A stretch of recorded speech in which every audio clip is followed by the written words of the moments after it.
దేవుడు చాలా మంచోడయ్యా. భయ్య బాలయ్య బాబు గారు ఎన్బీకే ఉన్నారు. నేను మూవీ షూటింగ్లో బిజీ ఉన్న సంగతి తెలిసిందే. ఈ క్రమంలోనే బాలయ్య బాబు గారి కొడుకు అయినటువంటి మోక్షజ్ఞ గారు రీసెంట్గా ఒక పోస్ట్ అయితే పెట్టడం అయితే జరిగింది. నేను వస్తున్నా, ఖచ్చితంగా ప్రశాంత్ వర్మ దర్శకత్వంలో ఓ మూవీ చేయబోతున్నా అయితే అనౌన్స్ చేయడం అయితే జరిగింది. అది అందరికీ తెలిసిన విషయమే, అవి పాత విషయాలు కూడా. సో కాకపోతే ఇప్పుడు ఒక ఇంట్రెస్టింగ్ వార్త ఒకటి బయటకు వస్తుంది భయ్య మోక్షజ్ఞ గారి గురించి.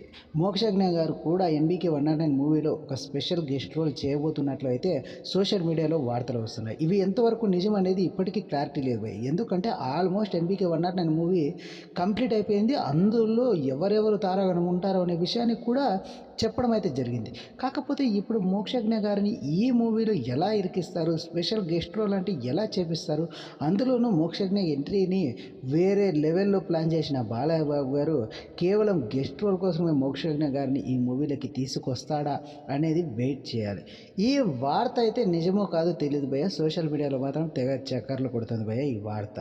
నిజమైతే మాత్రం బాగుంటుంది అనేసి కొంతమంది ఉంటే, బాగుండదు అనేసి కొంతమంది అనుకుంటున్నారు భయ్య. ఎందుకంటే మోక్షజ్ఞ గారికి స్పెషల్గా ఓ మూవీ కేటాయించడమే మంచిది, గెస్ట్ రోల్లో వచ్చి మెరిపించడం మంచిది కాదు అనేసి అయితే సినీ ఇండస్ట్రీ పెద్దలు అనుకుంటున్నట్లు సమాచారం. సో భయ్య, ఇది భయ్య ఇవాటి వీడియో. భయ్య, మోక్షజ్ఞ గారు ఎన్బీకే 109 మూవీలో గెస్ట్ రోల్ చేస్తే ఎలా ఉంటుంది, చేయడం మీకు ఎంతవరకు ఇష్టం అనేది కామెంట్లో తెలియజేయండి భయ్య. ఉంటాను భయ్య, ఇంకొన్ని వీడియోలతో మీ ముందుకు వస్తాను భయ్య. థ్యాంక్ యూ ఫర్ వాచింగ్ భయ్య.